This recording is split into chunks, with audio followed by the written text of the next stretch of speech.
Catus, Maximus here. This time with a review of some Zenport trimming shears or trimming scissors. We'll get into about these in just a second.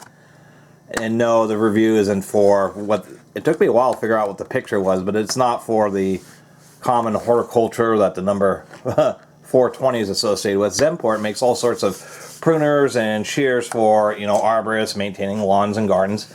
So it makes sense that they come out with these little shears.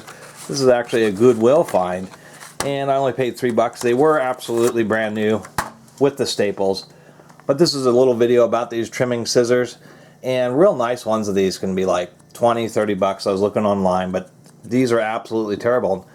My use for them was for kind of arts and crafts hobbies, just because they are a very fine scissor and they have a little bit of an arc, so you can really get into some very tight places. You know, sometimes maybe fixing clothes and that stuff, cutting stitches. I thought they could have a variety of uses. They seem to be pretty nice.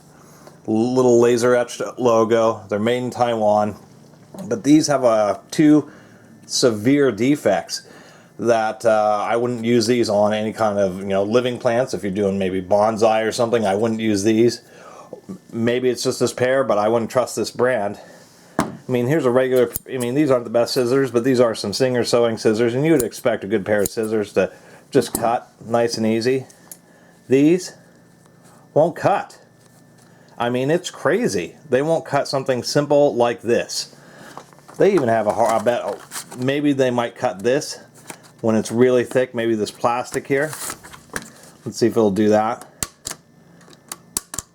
It will do it because it's rigid enough, but anything else like this, and it just folds between the jaws because the rivet's loose. You can of course tighten the rivet by putting this on a piece of metal and actually just hammering lightly several times until you tighten up the rivet, but that's not the big issue. The big issue is they have a bad grind on them. If we look, this edge should be just totally ground flat, coming to a nice sharp edge. So if you're using these like for bonsai on living plants, sorry my camera changes its color detection all the time due to the orange handles, it's going to be tearing. It's one of the reasons that push mowers with the big rotary shears are better for your lawn than lawn mowers, because lawnmower blades come and hit and tear apart the grass, where traditional or reel type lawn mowers, push mowers, they're actually scissors and they're sharp and they make a much nicer cut. Same reason obsidian scalpels are used for surgery, because they make so much finer of a cut that you have much less scar. These don't make a fine cut because if you look, you can see this bright white line. And the same right here. So for some reason they have decided to put a tiny little bevel on the inside or the working edge, the shearing side of the blades, and that is something you just do not do on any pair of scissors. You do not have a deburr or a slight bevel, and I don't. That's why I think these, you know, would have to be a defect, because if they design them like that, that's an absolutely terrible design, because it grossly or it badly hinders their ability to shear. They should be super duper sharp.